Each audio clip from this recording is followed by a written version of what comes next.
Greetings, fellow traveler. I wasn't expecting to see anyone else at the pool today. Aren't you allergic to water? On such an overcast day, I was just wishing I were relaxing at the beach. And you know what they say, you've got to dress for the job you want. Rather than sulk about the weather, I think it's best to just get as close as you can to where you're trying to go. Speaking of which, how about a reading? Spread out the beach towel. I think we can get one in.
Well, here we are. Let's go over these cards one at a time.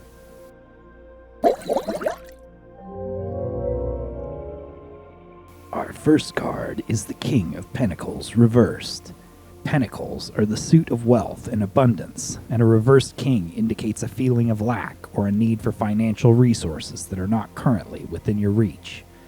This may represent a corrupt figure who is posing a drain on one's finances, a general feeling of inability to acquire the material wealth that one feels that they need, or a mismanagement of money. This is what we shall explore today.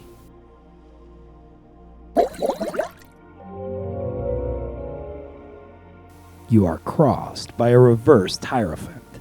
The Hierophant represents the established orthodoxy, long-standing tradition, and conventional order. Your primary obstacle is a clash with what is considered normal by the power structures around you. You may be laboring under a disadvantageous legal environment or playing by rules under which you cannot succeed. This reversed Hierophant indicates the deck is stacked against you, or that some authority is attempting to suppress your ability to achieve due to a perceived departure from the beaten path.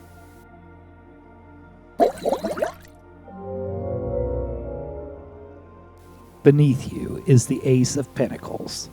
Aces are power cards representing new beginnings and the pinnacle of their suit. The pentacles are the suit of wealth, prosperity, protection, and nature. In this position, the card may indicate that a new beginning is waiting for you, and that this is where most of your rewards are being stored at the moment. The situation you're in is not ideal for receiving the financial resources you need, and you're going to need to restart to be in the right energy to obtain them.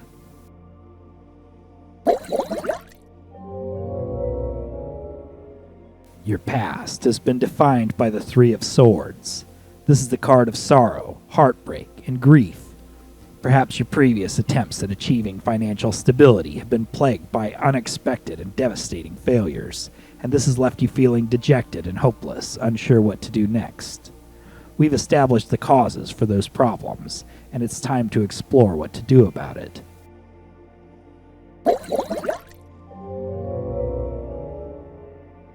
What crowns you is the Queen of Wands.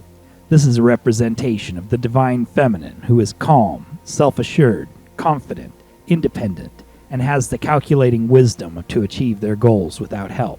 Perhaps this is the energy you seek for yourself.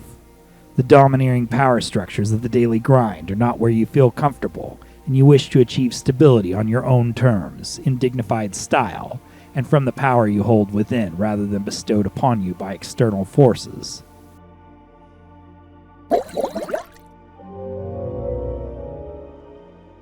In your near future is the Chariot. Things may seem stagnant and unworkable at the moment, but great haste is approaching. The Chariot is the card of movement and events transpiring in rapid order.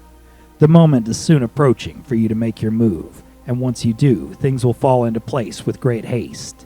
You need to be ready to act without hesitation, as the Chariot is also a card of self-mastery and steering your own ship.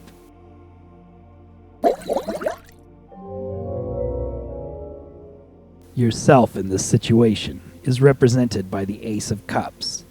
This indicates that you're a fount of creativity, spiritual wisdom, and loving emotions. While you may outwardly be hindered by lack, you have within you great abundance of everything you truly need. Take heart, as this energy will serve you well, and with external forces arraying to solve your problem, this emotional and spiritual surplus will be an important stockpile to draw upon when things start happening quickly.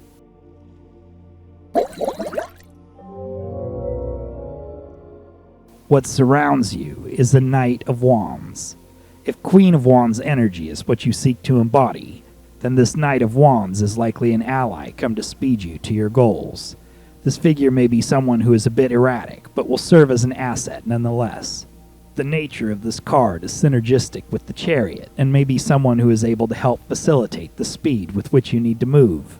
Regardless, in relation to the rest of the spread, this suggests that you do have allies willing to help you.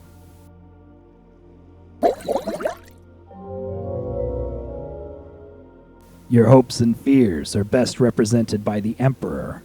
While the Hierophant is an authority of structural and societal norms, the Emperor is the wild face of natural authority, primal instinct, and raw power. Your hope is that the higher authority that governs the wild will usurp the man-made power structures that currently bind you.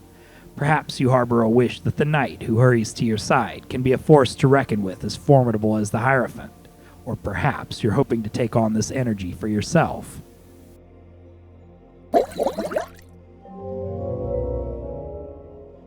The final outcome is the Six of Cups. This is a card of nostalgia, family, loyalty, and reconnection. Once this period of haste is concluded, you will see a period of some peace. If the powers that be in your direct vicinity have grown oppressive and kept you from your goals, then perhaps what you need is to retrace your steps and explore how you got here to begin with. While this does not promise an immediate resolution to all of your problems, it does suggest that a time of reflection is in order, with which to regather your strength and try again. This is a spread almost entirely composed of aces, face cards, and the High Arcana, most of them in upright position. There's a lot of latent natural energy here, in the sense that wands tend to be associated with the wild, and the Emperor is the champion of that energy. I would suggest that if the concern here is a lack of wealth, then perhaps you've been looking for it in the wrong places. Nature, too, has its bounties of resources, and if the conventional means of success ruled by the Hierophant have led you astray, it sounds as though you have plenty of spiritual resources at your disposal to seek an alternate path. Regardless, you should step forward secure that you do seem to have a lot of assistance from the powers that be, even if society doesn't entirely approve of you. Today's reading is thanks to the Modern Spellcaster's Tarot by Scott Murphy and Melanie Marquise, a delightful witch I've had the pleasure of meeting and hearing describe the symbols in her cards, and I do lean on her definitions when reading with her cards. Additional images for comparison are from the Rider-Waite-Smith deck, the Mermaid Tarot, and the Spirit Keepers Tarot by Benabel Wen. Benabel is also a very accomplished and intelligent occultist, whose channel you can find in my recommendations. If you enjoyed this reading, please like and subscribe. We're on the tail end of this set of readings, after which I do have a lot of different exciting projects of various sorts planned. Please check the newly posted Symphonic Symposium to get a feel for what I plan on doing with this character. I think it gives a better impression of the planned content than what these readings do. And as always, good luck and safe travels.